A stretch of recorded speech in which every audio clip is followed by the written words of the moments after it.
Welcome to 2023. I hope you're as excited as I am. It's going to be an awesome year, and I thought a good way to start off the year would be describing what bikes I'm running, how I set them up. So let's get right into it. I have two bikes. The first bike is intended for hard enduro racing. This is a 2020 KTM XCW. I rode this last year, but I've done some upgrades, and what I was going to do is do a video walking through both bikes, showing you everything that I've done, the parts I've used to make it my race machine. The second bike is this beast right here, which is a KTM brand new 2023 factory edition 350 XCF. Yeah, it's pretty. I did a video on this already. I have done a couple upgrades since, but we'll get right to that. So keeping it quick, I'm going to go through walk through of the enduro bike first. So let's go through tires. First of all, on this bike right now, I'm running more of a trail riding, fast trail setup. Normally what I run on the front is an MX53 with a mousse. Right now I'm on this bike, there are tubes, but I'll be running this tire with a medium mousse on the front. In the rear, again, this is kind of left over from the end of the season when I was just out in the trail, so it's got an MX53 on it right now with tubes, but this will be an AT81EX, which is the Dunlop extra gummy tire that I run with a soft or ultra soft drilled out mousse in the rear. You can see in the back, I've got an FMF titanium 2.1 power core silencer. Going through any other, I broke the spring on this, so this is an aftermarket.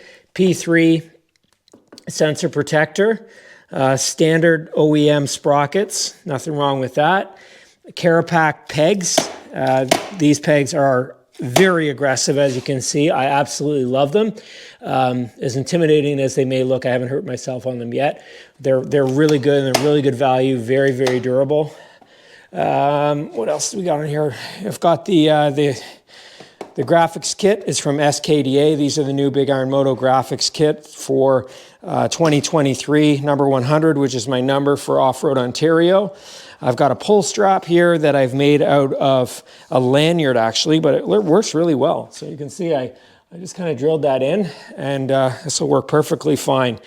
Continuing along, these are the rotor guards that I use, and this is by 7602 Racing. I've had these for a really long time. I think this is my 5th year going on to them. As you can see, they're loved, and they do a very good job. And I've just transferred them over to this bike. They haven't bent or anything. They've just been outstanding. They're a bit more pricey than a lot of the rotor guards you'll get out there, but if you get 5 years of use out of them, then it's pretty good value. P3 pipe protector, that's common for me. I did have a P3 skid plate as well, but unfortunately I lost a bolt on it and lost it. And so I'm going to be, right now I'm using the AXP until I get a new P3 skid plate, which I like because they're light. This is a great skid plate as well, but I do prefer the P3 because it is light and it slides really well.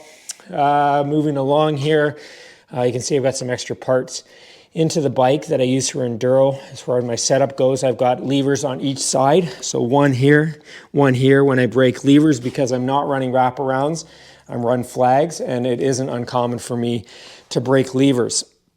This fan here, this is the fan that you can order directly from Powerparts KTM.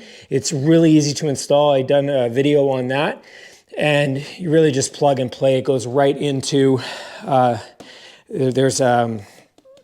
it plugs directly into the ECU back there, and or into the computer. I'm not sure. The relay, there's already a relay there. Speaking of ECUs, this has a Coober 300 TPI ECU in it. Huge difference in response. For those of you who have the Coober ECUs, you know what I'm talking about. I won't get into that right now, but suffice to say, a very, very worthwhile purchase. Makes the bike react completely different. The other big thing I use on the bike here is the suspension. The suspension is extremely important, and I'm running with the WP XPLOR Pro system. I don't have the track shocks in the rear, but I find I'm perfectly happy with this setup. This is all done by SSS Suspension. Joe Skid, my man, always treats all of his customers really well, and I've been using him for years and had great success with his work. All right, moving along, what do we got here? On the bar ends, I've got S3 bar ends when I drop the bike. This is a new addition for this year. I haven't tried this yet, but this is an XC Gear 360 Mako running red polymers and a green polymer on the shark bite. And that's going to help dampen the impact as I'm riding. I've been getting some really bad tennis elbow, and I'm hoping that that's going to help a lot. In the front, Powerparts light that's quite a bit brighter than the other lights that you'd find stock. Woo! There we go. Turn that off. And yeah, that definitely makes a difference in the woods. In the front, same thing, 7602 Racing rotor protector along with these Cherbis fork protectors at the bottom. That's new. I haven't even hit any of those yet. And I think that's pretty much it. Oh, and the Enduro Engineering radiator guards. Those have been working really well for me. There's another thing that I've installed. And I think that might be it for the upgrades I've done on this bike. But they are significant upgrades, especially the suspension. I would say the best value I've got would be the suspension and the Coober ECU. Those are huge performance pieces, and they can be expensive, but if you're serious about racing, getting those suspension upgrades and the ECU for this particular bike is well worth the money. Okay, I think that's it. Oh, this seat. This is an upgraded Powerparts seat as well. Is that it? I think so. Okay, let's move on to the next bike. Next bike. The great thing about this bike is there really is not much that needs to be done. It came from the factory, so well equipped for racing as it is. The only thing I've done on this bike is suspension. Everything else is just ready to go. It came with this seat, it came with the titanium exhaust, it came with these beautiful wheels, everything. So I'm just excited to get on this thing and racing. But for the suspension, what we've got is the 6500 WP Pro kit. That too was done by Joe at SSS Suspension. And we also got them DLC coated. So bling bling. Should help performance and durability as well. But to be honest, it's mostly about the bling, because doesn't that look sexy? It sure does. Oh, and one more thing. I put these on both the bikes. So this is actually on the XCW as well. But you can see I added these S3, I don't know what you call them, perch protectors, I guess you could say, because a common feature that in the Brembo systems, these can pop off. And I don't know if it works or not, but we'll see. And I do have an XC Gears Mako clamp for this bike as well. I just haven't installed it yet. Like I said, I've been getting some really bad tennis elbow, and I think if it persisted, I don't even know if I could continue racing through the season. So anyway, it's going to be an awesome season. You may have already seen my schedule. These are the bikes I'm going to be running. The first race, I'm going to be heading down to Big Buck for the GNCC. I'm going to be riding the 350 Beast there for that. Make a video about that. And then after that, we're heading right into the Off-Road Ontario season. Really hoping to push this year, do well in that series in both the Enduro and the XC. I've done well in the past, but this year I'm really hoping to go for it. Last year I came second in Enduro Vet Expert, and I didn't do enough XCs to be competitive because I was off at Erzberg. And the previous year I came second in XC. So I'm hoping to combine those efforts this year, put it all together, and hope this to be my best year racing in Ontario. And in addition to that, I'm going to be heading over to Romania. So that is going to be a huge bucket list item. I can't wait to get over there. We've got a great crew going.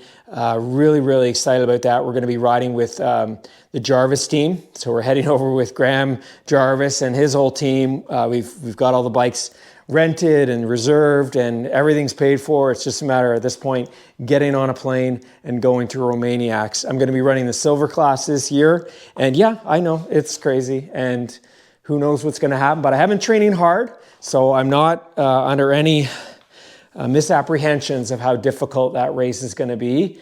But I'm really hoping my goal is to just get over there and finish silver in Romaniacs. And if I can do that, I think I can hang my hat and be pretty proud with the dirt biking season, and focus perhaps more on the trail rides after that. So make sure you like, subscribe, see all the adventures this year. It's going to be a great season. I wish all the best for you guys out there as well. I hope to see you out at the races. I'm getting more involved in Off-Road Ontario this year, and you'll likely see me around because I'm going to be interviewing a lot of people, posting it up onto the Off-Road Ontario YouTube channel. We're going to try and make the 2023 season for Off-Road Ontario one that's really out there, getting people involved in racing, making it less intimidating, and letting everyone see just how fun it can be to get out and race. Look, racing's for everybody. Just because you don't go out and pin it and injure yourself and go full pin, it doesn't mean there isn't a class or fun time for you. So I strongly encourage you to get involved in the season this year. You'll absolutely love it. And I look forward to seeing you guys out there. Okay, 2023, come on, let's do it.